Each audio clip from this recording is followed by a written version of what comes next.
Hello friend, स्वागत है आपका अपने चैनल लास्ट क्लास में। आज की इस वीडियो में हिंदी के काफी महत्वपूर्ण 100 ऑब्जेक्टिव प्रश्न हम आपको बताएंगे। ये जो 100 ऑब्जेक्टिव प्रश्न है ये आपके बोर्ड परीक्षा के लिए काफी महत्वपूर्ण हैं और इस 100 ऑब्जेक्टिव प्रश्न में से बहुत सारे प्रश्न आपके फाइनल बोर्ड परीक्षा में रहेगा, ये हमारा गारंटी है। तो वीडियो को प्लीज आप लोग शुरू से लेके अंत तक देखिएगा और इसमें से जो भी प्रश्न आपको याद ना हो तो प्लीज आप लोग उसे नोटबुक पे लिख के जरूर याद कर लीजिएगा। और चैनल को अभी तक आप सब्सक्राइब नहीं किए हैं तो चैनल को सब्सक्राइब कर लीजिएगा और सब्सक्राइब करने के बाद एक बेल आइकन आता है तो बेल आइकन को दबा के ऑल पे कर लीजिएगा ताकि जब भी लाइव क्लास हो तो आपके पास नोटिफिकेशन पहुंचता रहे। तो आइए शुरू करते हैं पहले नंबर प्रश्न से। तो पहला नंबर प्रश्न है कि मीनाक्षी मंदिर कहाँ स्थित है। यहाँ पे आपको बताना है कि मीनाक्षी मंदिर कहाँ स्थित है। तो मीनाक्षी मंदिर तमिलनाडु में स्थित है, इसे आपको याद रखना है। यहाँ पे बी ऑप्शन बिल्कुल ही सही हो जाएगा। ये देखते हैं अगला प्रश्न। दो नंबर प्रश्न है कि काशी किसकी पाठशाला है। यहाँ पे आपको बताना है कि काशी किसकी पाठशाला है। तो काशी संस्कृति की पाठशाला है, इसे आपको याद रखना है। यहाँ पे ए ऑप्शन बिल्कुल ही सही हो जाएगा। ये देखते हैं अगला प्रश्न। 3 नंबर प्रश्न है कि ननकाना साहब का संबंध किससे है। यहाँ पे आपको बताना है कि ननकाना साहब का संबंध किससे है। तो गुरु नानक से है, इसे आपको याद रखना है। यहाँ पे ए ऑप्शन बिल्कुल ही सही हो जाएगा। ये देखते हैं अगला प्रश्न। 4 नंबर प्रश्न है कि लौट कर आऊंगा फिर पाठ की कौन सी विधा है। यहाँ पे आपको बताना है कि लौट कर आऊंगा फिर पाठ की कौन सी विधा है। तो ये कविता है, इसे आपको याद रखना है। यहाँ पे ए ऑप्शन बिल्कुल ही सही हो जाएगा। ये देखते हैं अगला प्रश्न। 5 नंबर प्रश्न है कि मैक्स मुलर कहाँ के विद्वान थे। यहाँ पे आपको बताना है कि मैक्स मुलर कहाँ के विद्वान थे। तो ये जर्मनी के विद्वान थे, इसे आपको याद रखना है। यहाँ पे डी ऑप्शन बिल्कुल ही सही हो जाएगा। हिंदी के काफी महत्वपूर्ण 100 ऑब्जेक्टिव प्रश्न हम आपको बताएंगे और इस 100 ऑब्जेक्टिव प्रश्न में से बहुत सारे प्रश्न आपके फाइनल बोर्ड परीक्षा में रहेगा। तो वीडियो को प्लीज आप लोग शुरू से लेके अंत तक देखिएगा और वीडियो को अभी तक आप लाइक नहीं किए हैं तो प्लीज आप लोग वीडियो को लाइक कर दीजिएगा। आइए देखते हैं अगला प्रश्न। 6 नंबर प्रश्न है कि कान भरना मुहावरे का सही अर्थ क्या होगा। यहाँ पे आपको बताना है कि कान भरना मुहावरे का सही अर्थ क्या होगा। तो निंदा करना होगा, इसे आपको याद रखना है। यहाँ पे ए ऑप्शन बिल्कुल ही सही हो जाएगा। ये देखते हैं अगला प्रश्न। 7 नंबर प्रश्न है कि सेन साहब की कितनी लड़कियां थी। यहाँ पे आपको बताना है कि सेन साहब की कितनी लड़कियां थी। तो सेन साहब की 5 लड़कियां थी, इसे आपको याद रखना है। यहाँ पे बी ऑप्शन बिल्कुल ही सही हो जाएगा। ये देखते हैं अगला प्रश्न। 8 नंबर प्रश्न है कि रोन नदी कहाँ स्थित है। यहाँ पे आपको बताना है कि रोन नदी कहाँ स्थित है। तो रोन नदी फ्रांस में स्थित है, इसे आपको याद रखना है। यहाँ पे बी ऑप्शन बिल्कुल ही सही हो जाएगा। ये देखते हैं अगला प्रश्न। 9 नंबर प्रश्न है कि संतु किसके कारण से कांप रहा था। यहाँ पे आपको बताना है कि संतु किसके कारण से कांप रहा था। तो ठंड के कारण से कांप रहा था। यहाँ पे ए ऑप्शन बिल्कुल ही सही हो जाएगा। ये देखते हैं अगला प्रश्न। 10 नंबर प्रश्न है कि टॉल्स्टॉय कौन थे। यहाँ पे आपको बताना है कि टॉल्स्टॉय कौन थे। तो टॉल्स्टॉय एक रूसी लेखक थे, इसे आपको याद रखना है। यहाँ पे ए ऑप्शन बिल्कुल ही सही हो जाएगा। ये देखते हैं अगला प्रश्न। 11 नंबर प्रश्न है कि 3 बेटे की माँ कौन थी। यहाँ पे आपको बताना है कि 3 बेटे की माँ कौन थी। तो सीता थी, इसे आपको याद रखना है। यहाँ पे बी ऑप्शन बिल्कुल ही सही हो जाएगा। ये देखते हैं अगला प्रश्न। 12 नंबर प्रश्न है कि घनानंद ने किस मार्ग को अत्यंत सीधा व सरल कहा है। यहाँ पे आपको बताना है कि घनानंद ने किस मार्ग को अत्यंत सीधा व सरल कहा है, तो प्रेम मार्ग को कहा है, इसे आपको याद रखना है। यहाँ पे बी ऑप्शन बिल्कुल ही सही हो जाएगा। आइए देखते हैं अगला प्रश्न 13 नंबर प्रश्न है कि कवि के अनुसार जनतंत्र के देवता कौन है। यहाँ पे आपको बताना है कि कवि के अनुसार जनतंत्र के देवता कौन हैं, तो किसान मजदूर हैं, इसे आपको याद रखना है। यहाँ पे सी ऑप्शन बिल्कुल ही सही हो जाएगा। आइए देखते हैं अगला प्रश्न 14 नंबर प्रश्न है कि कुमार गंधर्व क्या है। यहाँ पे आपको बताना है कि कुमार गंधर्व क्या है, तो शास्त्रीय गायक है, इसे आपको याद रखना है। यहाँ पे बी ऑप्शन बिल्कुल ही सही हो जाएगा। ये देखते हैं अगला प्रश्न 15 नंबर प्रश्न है कि गुरु कृपा की महत्ता का वर्णन किसने किया है। यहाँ पे आपको बताना है कि गुरु कृपा की महत्ता का वर्णन किसने किया है, तो गुरु नानक ने किया है, इसे आपको याद रखना है। यहाँ पे सी ऑप्शन बिल्कुल ही सही हो जाएगा। काफी महत्वपूर्ण 100 ऑब्जेक्टिव प्रश्न हम आपको बताएंगे और इस 100 ऑब्जेक्टिव प्रश्न में से बहुत सारे प्रश्न आपके फाइनल बोर्ड परीक्षा में रहेगा, ये हमारा गारंटी है। तो वीडियो को प्लीज आप लोग शुरू से लेके अंत तक देखिएगा और वीडियो को अभी तक आप लाइक नहीं किए हैं तो प्लीज आप लोग वीडियो को लाइक भी कर दीजिएगा। आइए देखते हैं अगला प्रश्न 16 नंबर प्रश्न है कि एक वृक्ष की हत्या किस काव्य संग्रह से संकलित है। यहाँ पे आपको बताना है कि एक वृक्ष की हत्या किस काव्य संग्रह से संकलित है, तो इन्हीं दिनों से संकलित है, इसे आपको याद रखना है। यहाँ पे ए ऑप्शन बिल्कुल ही सही हो जाएगा। आइए देखते हैं अगला प्रश्न 17 नंबर प्रश्न है कि मंगू को लोग कहाँ भर्ती करने की सलाह दी है। यहाँ पे आपको बताना है कि मंगू को लोग कहाँ भर्ती करने की सलाह दिए, तो अस्पताल में भर्ती कराने की सलाह दी है, इसे आपको याद रखना है। यहाँ पे डी ऑप्शन बिल्कुल ही सही हो जाएगा। ये देखते हैं अगला प्रश्न 18 नंबर प्रश्न है कि अशोक वाजपेयी लाल शत्रुंज में कितने दिनों तक रहे। यहाँ पे आपको बताना है कि अशोक वाजपेयी लाल शत्रुंज में कितने दिनों तक रहे, तो 19 दिनों तक रहे, इसे आपको याद रखना है। यहाँ पे ए ऑप्शन बिल्कुल ही सही हो जाएगा। ये देखते हैं अगला प्रश्न 19 नंबर प्रश्न है कि मुंडा किस देश की जाति है। यहाँ पे आपको बताना है कि मुंडा किस देश की जाति है, तो मुंडा भारत की जाति है, इसे आपको याद रखना है। यहाँ पे बी ऑप्शन बिल्कुल ही सही हो जाएगा। ये देखते हैं अगला प्रश्न 20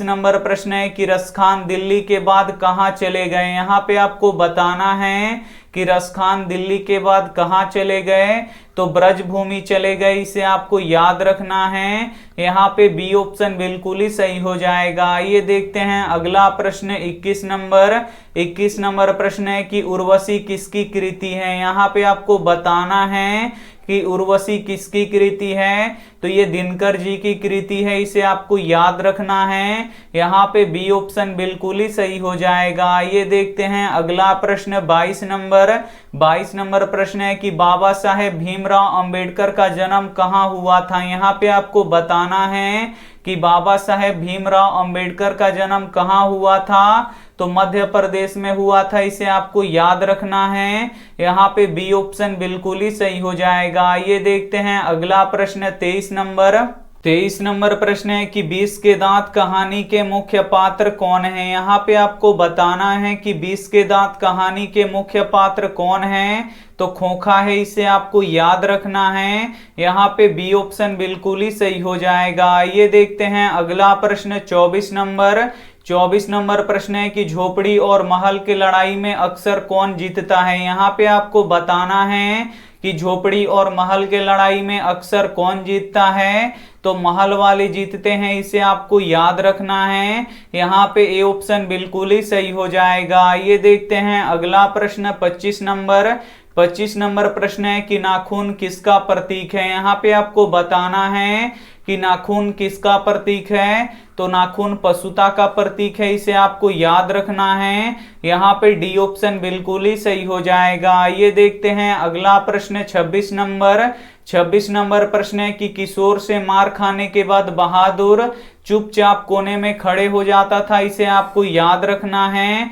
यहाँ पे सी ऑप्शन बिल्कुल ही सही हो जाएगा। ये देखते हैं अगला प्रश्न 27 नंबर। 27 नंबर प्रश्न है कि बहादुर का पूरा नाम क्या था। यहाँ पे आपको बताना है कि बहादुर का पूरा नाम क्या था। तो बहादुर का पूरा नाम दिल बहादुर था, इसे आपको याद रखना है। यहाँ पे बी ऑप्शन बिल्कुल ही सही हो जाएगा। ये देखते हैं अगला प्रश्न 28 नंबर।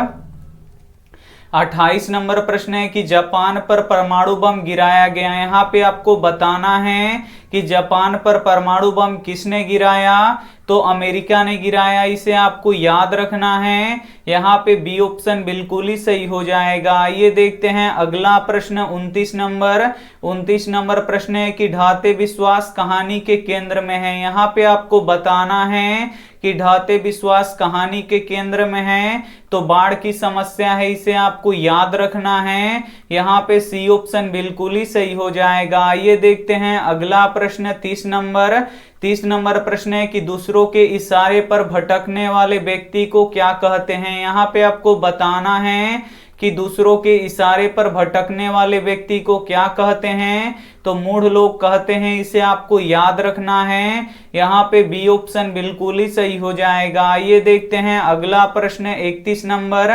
31 नंबर प्रश्न है कि बहादुर कहाँ के रहने वाला था। यहाँ पे आपको बताना है कि बहादुर कहाँ का रहने वाला था। तो बहादुर नेपाल का रहने वाला था, इसे आपको याद रखना है। यहाँ पे सी ऑप्शन बिल्कुल ही सही हो जाएगा। ये देखते हैं अगला प्रश्न 32 नंबर। 32 नंबर प्रश्न है कि नागरी लिपि के आरंभिक लेख कहाँ से मिलते हैं। यहाँ पे आपको बताना है कि नागरी लिपि के आरंभिक लेख कहाँ से मिलते हैं। तो दक्षिण भारत से मिलता है, इसे आपको याद रखना है। यहाँ पे बी ऑप्शन बिल्कुल ही सही हो जाएगा। ये देखते हैं अगला प्रश्न 33 नंबर। 33 नंबर प्रश्न है कि जारशाही कहाँ थी। यहाँ पे आपको बताना है कि जारशाही कहाँ थी। तो जारशाही रूस में थी, इसे आपको याद रखना है। यहाँ पे ए ऑप्शन बिल्कुल ही सही हो जाएगा। ये देखते हैं अगला प्रश्न 34 नंबर।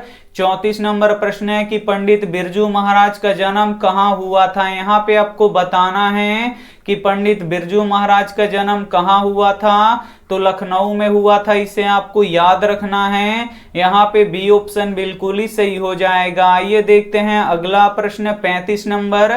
35 नंबर प्रश्न है कि पंडित बिरजू महाराज कितने साल के थे तो उनके पिता का देहांत हो गया। यहाँ पे आपको बताना है कि पंडित बिरजू महाराज कितने साल के थे तो उनके पिता का देहांत हो गया। तो 9.5 साल के थे तो उनके पिता का देहांत हो गया। यहाँ पे ए ऑप्शन बिल्कुल ही सही हो जाएगा। ये देखते हैं अगला प्रश्न 36 नंबर। 36 नंबर प्रश्न है कि बिस्मिल्लाह खां और शहनाई के साथ किस मुस्लिम पर्व का नाम जुड़ा है। यहाँ पे आपको बताना है कि बिस्मिल्लाह खां और शहनाई के साथ किस मुस्लिम पर्व का नाम जुड़ा है। तो मुहर्रम का नाम जुड़ा है, इसे आपको याद रखना है। यहाँ पे सी ऑप्शन बिल्कुल ही सही हो जाएगा। ये देखते हैं अगला प्रश्न 37 नंबर। 37 नंबर प्रश्न है कि ला शत्रुज क्या था। यहाँ पे आपको बताना है कि ला शत्रुज क्या था। तो ला शत्रुज एक ईसाई मठ था, इसे आपको याद रखना है। यहाँ पे सी ऑप्शन बिल्कुल ही सही हो जाएगा। ये देखते हैं अगला प्रश्न 38 नंबर। 38 नंबर प्रश्न है कि लेखक अपने पिता से क्या मांगना चाहता था। यहाँ पे आपको बताना है कि लेखक अपने पिता से क्या मांगना चाहता था। तो मछली मांगना चाहता था, इसे आपको याद रखना है। यहाँ पे डी ऑप्शन बिल्कुल ही सही हो जाएगा। ये देखते हैं अगला प्रश्न 39 नंबर। 39 नंबर प्रश्न है कि सत्य के साथ मेरा प्रयोग किसकी रचना है। यहाँ पे आपको बताना है कि सत्य के साथ मेरा प्रयोग किसकी रचना है। तो ये महात्मा गांधी जी की रचना है। यहाँ पे सी ऑप्शन बिल्कुल ही सही हो जाएगा। ये देखते हैं अगला प्रश्न 40 नंबर। 40 नंबर प्रश्न है कि गांधी जी के जन्म दिवस को किस रूप में मनाया जाता है। यहाँ पे आपको बताना है कि गांधी जी के जन्म दिवस को किस रूप में मनाया जाता है। तो अहिंसा दिवस के रूप में मनाया जाता है। यहाँ पे बी ऑप्शन बिल्कुल ही सही हो जाएगा। ये देखते हैं अगला प्रश्न 41 नंबर। 41 नंबर प्रश्न है कि एक वृक्ष की हत्या में कवि किसे बचाने की बात करता है। यहाँ पे आपको बताना है कि कि एक वृक्ष की हत्या में कवि किसे बचाने की बात करता है, तो घर को भी बचाने की बात करता है, शहर को भी बचाने की बात करता है, देश को भी बचाने की बात करता है, सभी को बचाने की बात करता है। यहाँ पे डी ऑप्शन बिल्कुल ही सही हो जाएगा। आइए देखते हैं अगला प्रश्न 42 नंबर। 42 नंबर प्रश्न है कि किस नदी के बांध के नीचे लक्ष्मी का घर था। यहाँ पे आपको बताना है कि किस नदी के बांध के नीचे लक्ष्मी का घर था, तो देवी नदी के बांध के नीचे लक्ष्मी का घर था, इसे आपको याद रखना है। यहाँ पे सी ऑप्शन बिल्कुल ही सही हो जाएगा। ये देखते हैं अगला प्रश्न 43 नंबर। 43 नंबर प्रश्न है कि लौट कर आऊंगा फिर कविता में कवि कहाँ लौटने की बात करता है। यहाँ पे आपको बताना है कि लौट कर आऊंगा फिर कविता में कवि कहाँ लौटने की बात करता है, तो बंगाल में लौटने की बात करता है, इसे आपको याद रखना है। यहाँ पे बी ऑप्शन बिल्कुल ही सही हो जाएगा। ये देखते हैं अगला प्रश्न 44 नंबर। 44 नंबर प्रश्न है कि मंगमा का अपनी बहू से किसको लेकर विवाद था। यहाँ पे आपको बताना है कि मंगमा का अपनी बहू से किसको लेकर विवाद था, तो पोते को लेकर विवाद था, इसे आपको याद रखना है। यहाँ पे बी ऑप्शन बिल्कुल ही सही हो जाएगा। ये देखते हैं अगला प्रश्न 45 नंबर। 45 नंबर प्रश्न है कि कौन लालची और लंपट किस्म का आदमी था। यहाँ पे आपको बताना है कि कौन लालची और लंपट किस्म का आदमी था, तो रंगपा था, इसे आपको याद रखना है। यहाँ पे सी ऑप्शन बिल्कुल ही सही हो जाएगा। ये देखते हैं अगला प्रश्न 46 नंबर। 46 नंबर प्रश्न है कि श्रम विभाजन और जाति प्रथा के लेखक कौन है। यहाँ पे आपको बताना है कि श्रम विभाजन और जाति प्रथा के लेखक कौन हैं, तो भीमराव अंबेडकर हैं, इन्हें आपको याद रखना है। यहाँ पे बी ऑप्शन बिल्कुल ही सही हो जाएगा। ये देखते हैं अगला प्रश्न 47 नंबर। 47 नंबर प्रश्न है कि प का उच्चारण स्थान क्या है। यहाँ पे आपको बताना है कि प का उच्चारण स्थान क्या है, तो ओठ है, इसे आपको याद रखना है। यहाँ पे बी ऑप्शन बिल्कुल ही सही हो जाएगा। ये देखते हैं अगला प्रश्न 48 नंबर। 48 नंबर प्रश्न है कि सूरदास शब्द में कौन सी संज्ञा है। यहाँ पे आपको बताना है कि सूरदास शब्द में कौन सी संज्ञा है, तो सूरदास क्या है, एक नाम है, और नाम किस में आता है, तो व्यक्तिवाचक संज्ञा में आता है, तो यहाँ पे ए ऑप्शन बिल्कुल ही सही हो जाएगा। ये देखते हैं अगला प्रश्न 49 नंबर। 49 नंबर प्रश्न है कि रोन नदी कहाँ स्थित है। यहाँ पे आपको बताना है कि रोन नदी कहाँ स्थित है, तो रोन नदी फ्रांस में स्थित है, इसे आपको याद रखना है। यहाँ पे ए ऑप्शन बिल्कुल ही सही हो जाएगा। ये देखते हैं अगला प्रश्न 50 नंबर। 50 नंबर प्रश्न है कि भीमराव अंबेडकर अपना प्रेरणा स्रोत किसे मानते थे। यहाँ पे आपको बताना है कि भीमराव अंबेडकर अपना प्रेरणा स्रोत किसे मानते थे, तो भगवान बुद्ध को भी मानते थे, कबीरदास को भी मानते थे, ज्योतिबा फुले को भी मानते थे, यानी सभी को मानते थे। यहाँ पे डी ऑप्शन बिल्कुल ही सही हो जाएगा। काफी महत्वपूर्ण 100 ऑब्जेक्टिव प्रश्न हम आपको बताएंगे, और इस 100 ऑब्जेक्टिव प्रश्न में से बहुत सारे प्रश्न आपके फाइनल बोर्ड परीक्षा में रहेगा, ये हमारा गारंटी है। तो वीडियो को प्लीज आप लोग शुरू से लेके अंत तक देखिएगा, और इसमें से जो भी प्रश्न आपको याद ना हो तो प्लीज आप लोग उसे नोटबुक पे लिख के जरूर याद कर लीजिएगा। आइए देखते हैं अगला प्रश्न 51 नंबर। 51 नंबर प्रश्न है कि निर्लज अपराधी किसे कहा गया है। यहाँ पे आपको बताना है कि निर्लज अपराधी किसे कहा गया है, तो नाखून को कहा गया है। यहाँ पे ए ऑप्शन बिल्कुल ही सही हो जाएगा। ये देखते हैं अगला प्रश्न 52 नंबर। 52 नंबर प्रश्न है कि भारत में जाति प्रथा का मुख्य कारण क्या है। यहाँ पे आपको बताना है कि भारत में जाति प्रथा का मुख्य कारण क्या है, तो बेरोजगारी है, इसे आपको याद रखना है। यहाँ पे सी ऑप्शन बिल्कुल ही सही हो जाएगा। ये देखते हैं अगला प्रश्न 53 नंबर। 53 नंबर प्रश्न है कि सच्चा भारत कहाँ बसता है। यहाँ पे आपको बताना है कि सच्चा भारत कहाँ बसता है, तो सच्चा भारत गांव में बसता है, इसे आपको याद रखना है। यहाँ पे सी ऑप्शन बिल्कुल ही सही हो जाएगा। ये देखते हैं अगला प्रश्न 54 नंबर। 54 नंबर प्रश्न है कि अंबेडकर के अनुसार भाईचारे का वास्तविक रूप है। यहाँ पे आपको बताना है कि अंबेडकर के अनुसार भाईचारे का वास्तविक रूप है? तो दूध पानी के मिश्रण की तरह है, इसे आपको याद रखना है। यहाँ पे बी ऑप्शन बिल्कुल ही सही हो जाएगा। ये देखते हैं अगला प्रश्न 55 नंबर प्रश्न है कि किस देश के लोग बड़े बड़े नख पसंद करते थे? यहाँ पे आपको बताना है कि किस देश के लोग बड़े बड़े नख पसंद करते थे। तो गौड़ देश के लोग बड़े बड़े नख पसंद करते थे, इसे आपको याद रखना है। यहाँ पे ए ऑप्शन बिल्कुल ही सही हो जाएगा। ये देखते हैं अगला प्रश्न 56 नंबर प्रश्न है कि प्राचीन मानव का प्रमुख अस्त्र शस्त्र था। यहाँ पे आपको बताना है कि प्राचीन मानव का प्रमुख अस्त्र शस्त्र था, तो नाखून था, इसे आपको याद रखना है। यहाँ पे बी ऑप्शन बिल्कुल ही सही हो जाएगा। ये देखते हैं अगला प्रश्न 57 नंबर प्रश्न है कि लेखक शब्द का स्त्रीलिंग क्या होगा? यहाँ पे आपको बताना है कि लेखक शब्द का स्त्रीलिंग क्या होगा? तो लेखिका होगा, इसे आपको याद रखना है। यहाँ पे बी ऑप्शन बिल्कुल ही सही हो जाएगा। ये देखते हैं अगला प्रश्न 58 नंबर प्रश्न है कि दारिश क्या है? यहाँ पे आपको बताना है कि दारिश क्या है। तो दारिश सोने के सिक्के हैं, इसे आपको याद रखना है। यहाँ पे ए ऑप्शन बिल्कुल ही सही हो जाएगा। ये देखते हैं अगला प्रश्न 59 नंबर प्रश्न है कि मैक्स मूलर के अनुसार सर्वाधिक संपदा और प्राकृतिक सौंदर्य से परिपूर्ण कौन सा देश है? यहाँ पे आपको बताना है कि मैक्स मूलर के अनुसार सर्वाधिक संपदा और प्राकृतिक सौंदर्य से परिपूर्ण कौन सा देश है?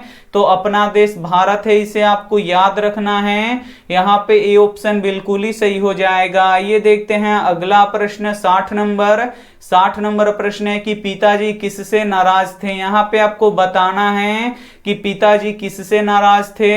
तो पिताजी दीदी से नाराज थे, इसे आपको याद रखना है। यहाँ पे सी ऑप्शन बिल्कुल ही सही हो जाएगा। ये देखते हैं अगला प्रश्न 61 नंबर प्रश्न है कि हिरोशिमा कहाँ स्थित है? यहाँ पे आपको बताना है कि हिरोशिमा कहाँ स्थित है। तो हिरोशिमा जापान में स्थित है, इसे आपको याद रखना है। यहाँ पे डी ऑप्शन बिल्कुल ही सही हो जाएगा। ये देखते हैं अगला प्रश्न 62 नंबर प्रश्न है कि गिरधर लाल सेन साहब की फैक्ट्री में क्या था? यहाँ पे आपको बताना है कि गिरधर लाल सेन साहब की फैक्ट्री में क्या था? तो किरानी था, इसे आपको याद रखना है। यहाँ पे ए ऑप्शन बिल्कुल ही सही हो जाएगा। ये देखते हैं अगला प्रश्न 63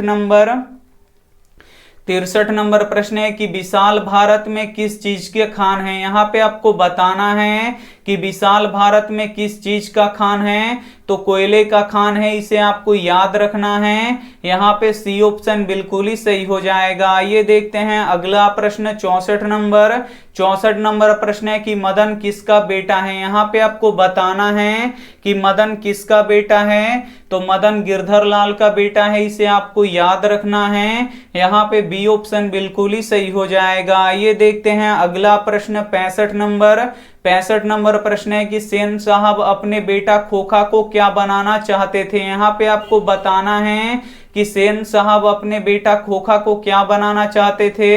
तो इंजीनियर बनाना चाहते थे। यहाँ पे बी ऑप्शन बिल्कुल ही सही हो जाएगा। ये देखते हैं अगला प्रश्न 66 नंबर प्रश्न है कि वकालत की पढ़ाई के लिए गांधी जी कहाँ गए थे? यहाँ पे आपको बताना है कि वकालत की पढ़ाई के लिए गांधी जी कहाँ गए थे। तो गांधी जी दक्षिण अफ्रीका गए थे, इसे आपको याद रखना है। यहाँ पे डी ऑप्शन बिल्कुल ही सही हो जाएगा। ये देखते हैं अगला प्रश्न 67 नंबर प्रश्न है कि उगते सूरज के देश किस देश को कहा जाता है? यहाँ पे आपको बताना है कि उगते सूरज का देश किस देश को कहा जाता है। तो जापान को कहा जाता है, इसे आपको याद रखना है। यहाँ पे डी ऑप्शन बिल्कुल ही सही हो जाएगा। ये देखते हैं अगला प्रश्न 68 नंबर प्रश्न है कि निम्न में से हरफ का पर्यायवाची शब्द है। यहाँ पे आपको हरफ का पर्यायवाची शब्द बताना है। तो पर्यायवाची का अर्थ क्या होता है कि इसका दूसरा नाम आपको बताना है। तो हरफ का दूसरा नाम क्या होता है? तो अक्षर होता है, इसे आपको याद रखना है। यहाँ पे ए ऑप्शन बिल्कुल ही सही हो जाएगा। ये देखते हैं अगला प्रश्न 69 नंबर प्रश्न है कि बिरजू महाराज के पिताजी की मृत्यु किस कारण से हुई? यहाँ पे आपको बताना है कि बिरजू महाराज के पिताजी की मृत्यु किस कारण से हुई। तो लू से हुई, इसे आपको याद रखना है। यहाँ पे ए ऑप्शन बिल्कुल ही सही हो जाएगा। ये देखते हैं अगला प्रश्न 70 नंबर प्रश्न है कि निर्मला कौन थी। यहाँ पे आपको बताना है कि निर्मला कौन थी। तो निर्मला लेखक की पत्नी थी, इसे आपको याद रखना है। यहाँ पे बी ऑप्शन बिल्कुल ही सही हो जाएगा। ये देखते हैं अगला प्रश्न 71 नंबर प्रश्न है कि बाबूजी के साथ बिरजू महाराज की अंतिम प्रोग्राम कहाँ हुई थी। यहाँ पे आपको बताना है कि बाबूजी के साथ बिरजू महाराज की अंतिम प्रोग्राम कहाँ हुई थी।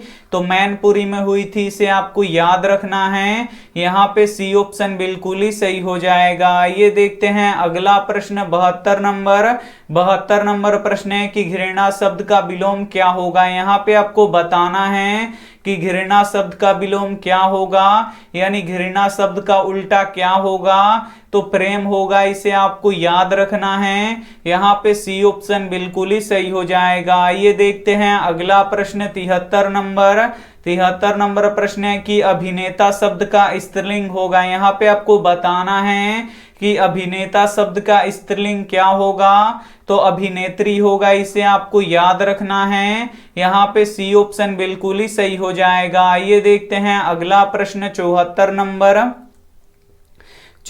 नंबर प्रश्न है कि बहादुर का स्वभाव कैसा था। यहाँ पे आपको बताना है कि बहादुर का स्वभाव कैसा था। तो कर्मठ और ईमानदार था, इसे आपको याद रखना है। यहाँ पे बी ऑप्शन बिल्कुल ही सही हो जाएगा। ये देखते हैं अगला प्रश्न 75 नंबर प्रश्न है कि ढाते विश्वास कहानी के मुख्य पात्र कौन है। यहाँ पे आपको बताना है कि ढाते विश्वास कहानी के मुख्य पात्र कौन है। तो लक्ष्मी है, इसे आपको याद रखना है। यहाँ पे ए ऑप्शन बिल्कुल ही सही हो जाएगा। ये देखते हैं अगला प्रश्न 76 नंबर प्रश्न है कि माँ कहानी किस कहानीकारक ने लिखा है। यहाँ पे आपको बताना है कि माँ कहानी किस कहानीकारक ने लिखा है। तो ईश्वर पेटलीकर ने लिखा है, इसे आपको याद रखना है। यहाँ पे सी ऑप्शन बिल्कुल ही सही हो जाएगा। ये देखते हैं अगला प्रश्न 77 नंबर प्रश्न है कि दूसरों की नकल करके लिखा गया साहित्य कैसा होता है। यहाँ पे आपको बताना है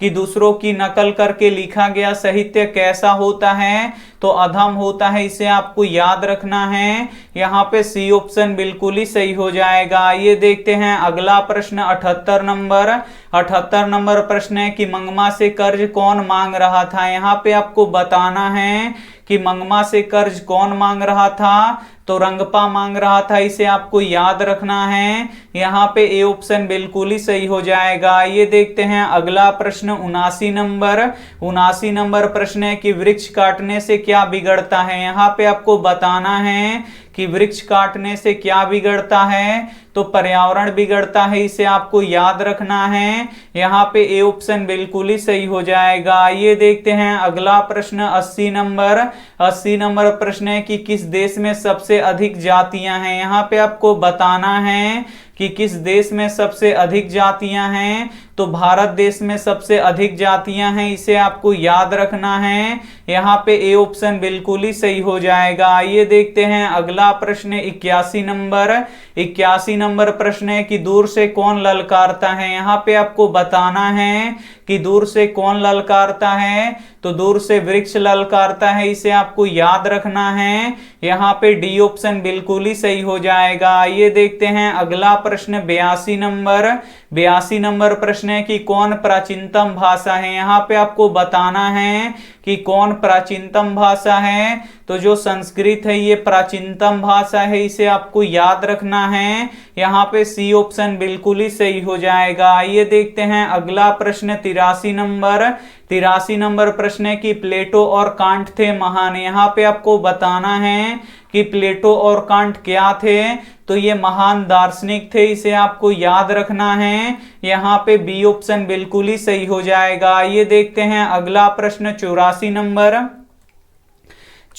नंबर प्रश्न है कि नखदर मनुष्य आज किस पर भरोसा कर रहा है। यहाँ पे आपको बताना है कि नखदर मनुष्य आज किस पर भरोसा कर रहा है। तो एटम बम पर कर रहा है, इसे आपको याद रखना है। यहाँ पे सी ऑप्शन बिल्कुल ही सही हो जाएगा। ये देखते हैं अगला प्रश्न 85 85 नंबर प्रश्न है कि जिसके शिखर पर चंद्र हो उसे क्या कहते हैं। यहाँ पे आपको बताना है कि जिसके शिखर पर चंद्र हो उसे क्या कहते हैं, तो उसे चंद्रशेखर कहते हैं। इसे आपको याद रखना है। यहाँ पे बी ऑप्शन बिल्कुल ही सही हो जाएगा। ये देखते हैं अगला प्रश्न 86 नंबर प्रश्न है कि वाणी कब 20 के समान हो जाता है। यहाँ पे आपको बताना है कि वाणी कब 20 के समान हो जाता है, तो राम नाम के बिना वाणी 20 के समान हो जाता है। इसे आपको याद रखना है। यहाँ पे ए ऑप्शन बिल्कुल ही सही हो जाएगा। ये देखते हैं अगला प्रश्न 87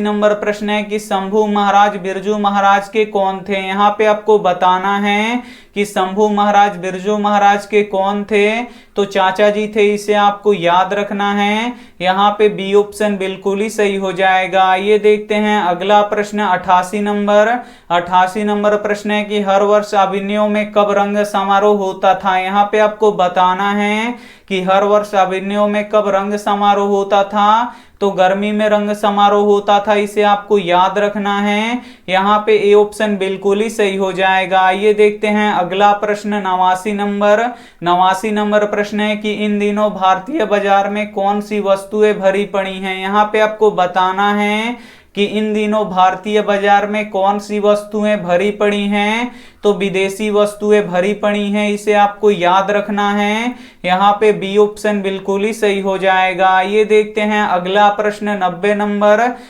नंबर प्रश्न है कि मेरे बिन तुम प्रभु किस भाषा से अनुदित है। यहाँ पे आपको बताना है कि मेरे बिन तुम प्रभु किस भाषा से अनुदित है, तो ये जर्मन भाषा से अनुदित है। इसे आपको याद रखना है। यहाँ पे बी ऑप्शन बिल्कुल ही सही हो जाएगा। ये देखते हैं अगला प्रश्न 91 नंबर प्रश्न है कि प्रेमधन अपना आदर्श किसे मानते हैं। यहाँ पे आपको बताना है कि प्रेमधन अपना आदर्श किसे मानते हैं, तो भारतेंदु हरिश्चंद्र को मानते हैं। इसे आपको याद रखना है। यहाँ पे डी ऑप्शन बिल्कुल ही सही हो जाएगा। ये देखते हैं अगला प्रश्न 92 नंबर प्रश्न है कि भारत माता के श्रेष्ठ मुख की तुलना कवि ने किससे किया है। यहाँ पे आपको बताना है कि भारत माँ के श्रेष्ठ मुख की तुलना कवि ने किससे किया है, तो छाया युक्त चंद्र से किया है। इसे आपको याद रखना है। यहाँ पे डी ऑप्शन बिल्कुल ही सही हो जाएगा। ये देखते हैं अगला प्रश्न 93 नंबर प्रश्न है कि मिट्टी की अबोध मूर्ति कौन है। यहाँ पे आपको बताना है कि मिट्टी की अबोध मूर्ति कौन है, तो जनता है। इसे आपको याद रखना है। यहाँ पे बी ऑप्शन बिल्कुल ही सही हो जाएगा। ये देखते हैं अगला प्रश्न 94 नंबर प्रश्न है कि गरीब बस्तियों में क्या हुआ। यहाँ पे आपको बताना है कि गरीब बस्तियों में क्या हुआ, तो धमाके से देवी जागरण हुआ। इसे आपको याद रखना है। यहाँ पे सी ऑप्शन बिल्कुल ही सही हो जाएगा। ये देखते हैं अगला प्रश्न 95 नंबर प्रश्न है कि जो कुछ नहीं जानता उसे क्या कहते हैं। यहाँ पे आपको बताना है कि जो कुछ नहीं जानता उसे क्या कहते हैं, तो उसे अज्ञ कहते हैं। इसे आपको याद रखना है। यहाँ पे सी ऑप्शन बिल्कुल ही सही हो जाएगा। ये देखते हैं अगला प्रश्न 96 नंबर प्रश्न है कि आंख लाल पीला करना मुहावरे का सही अर्थ होगा। यहाँ पे आपको बताना है कि आंख लाल पीला करना मुहावरे का सही अर्थ क्या होगा, तो गुस्सा करना होगा। इसे आपको याद रखना है। यहाँ पे ए ऑप्शन बिल्कुल ही सही हो जाएगा। ये देखते हैं अगला प्रश्न 97 नंबर प्रश्न है कि मदन ने कासू के कितने दांत तोड़े। यहाँ पे आपको बताना है कि मदन ने कासू के कितने दांत तोड़े, तो 2 दांत तोड़े। इसे आपको याद रखना है। यहाँ पे ए ऑप्शन बिल्कुल ही सही हो जाएगा। ये देखते हैं अगला प्रश्न 98 नंबर प्रश्न है कि कवि ने मालिन माली किसे कहा है। यहाँ पे आपको बताना है कि कवि ने मालिन माली किसे कहा है, तो राधा कृष्णा को कहा है। इसे आपको याद रखना है। यहाँ पे सी ऑप्शन बिल्कुल ही सही हो जाएगा। ये देखते हैं अगला प्रश्न 99 नंबर प्रश्न है कि नौबत खाने में इबादत साहित्य की कौन सी विधा है। यहाँ पे आपको बताना है कि नौबत खाने में इबादत साहित्य की कौन सी विधा है, तो ये व्यक्ति चरित्र है, इसे आपको याद रखना है। यहाँ पे सी ऑप्शन बिल्कुल ही सही हो जाएगा, ये व्यक्ति चित्र है, यहाँ पे सी ऑप्शन बिल्कुल ही सही हो जाएगा। ये देखते हैं अगला प्रश्न 100 नंबर प्रश्न है कि जो ईश्वर में विश्वास करता है उसे क्या कहते हैं। यहाँ पे आपको बताना है कि जो ईश्वर में विश्वास करता है उसे क्या कहते हैं, तो उसे आस्तिक कहते हैं, इसे आपको याद रखना है। यहाँ पे बी ऑप्शन बिल्कुल ही सही हो जाएगा। हिंदी के काफी महत्वपूर्ण 100 ऑब्जेक्टिव प्रश्न हम आपको बता चुके हैं और इस 100 ऑब्जेक्टिव प्रश्न में से बहुत सारे प्रश्न आपके फाइनल बोर्ड परीक्षा में रहेगा, ये हमारा गारंटी है। और इसमें से बहुत सारे प्रश्न आपको याद नहीं होगा, तो उन सभी प्रश्नों को आप लोग नोटबुक पे लिख लीजिए और उसका आप लोग टाइम टू टाइम रिवीजन करते रहिएगा। अगर अभी तक आप हमारे व्हाट्सएप ग्रुप में नहीं जुड़े हैं तो जुड़ जाइए, वहां पे आपको ऑनलाइन टेस्ट मिलता है, ऑनलाइन क्लास का लिंक मिलता है, पीडीएफ का लिंक मिलता है, सब कुछ वहां पे होता है। तो आप लोग जल्दी से हमारे व्हाट्सएप ग्रुप में जुड़ जाइए। हम यहाँ पे नंबर लिख देते हैं 87 89 30 73 04। इस नंबर पे आपको सिर्फ बोल देना है व्हाट्सएप पे कि सर हमें ग्रुप में जोड़ दीजिए, तो हम आपको ग्रुप में जोड़ देंगे। आइए देखते हैं यहाँ पे होमवर्क प्रश्न, और होमवर्क प्रश्न का जवाब आपको कमेंट बॉक्स में देना है कि पंडित बिरजू महाराज लखनऊ घराने के किस पीढ़ी के कलाकार थे। ए ऑप्शन है 6ठी पीढ़ी के, बी ऑप्शन है 7वीं पीढ़ी के, सी ऑप्शन है 8वीं पीढ़ी के, डी ऑप्शन है 9वीं पीढ़ी के। तो जो भी ऑप्शन आपको सही लगे वो आप हमें कमेंट करके जरूर बताइएगा, हम आपके कमेंट का वेट करेंगे। वीडियो को लाइक नहीं किए हैं तो प्लीज आप लोग वीडियो को लाइक कीजिएगा, अपने दोस्तों के पास इस वीडियो को जरूर शेयर कीजिएगा, और चैनल को अभी तक आप सब्सक्राइब नहीं किए हैं तो चैनल को सब्सक्राइब करके साथ में बेल आइकन को ऑल पे दबा लीजिएगा, ताकि जब भी लाइव क्लास हो तो आपके पास नोटिफिकेशन पहुंचता रहे। थैंक यू फॉर वॉचिंग, मिलते हैं अगली वीडियो में, तब तक अपना ध्यान रखिए, मन लगा के पढ़ाई कीजिए। Take care and bye.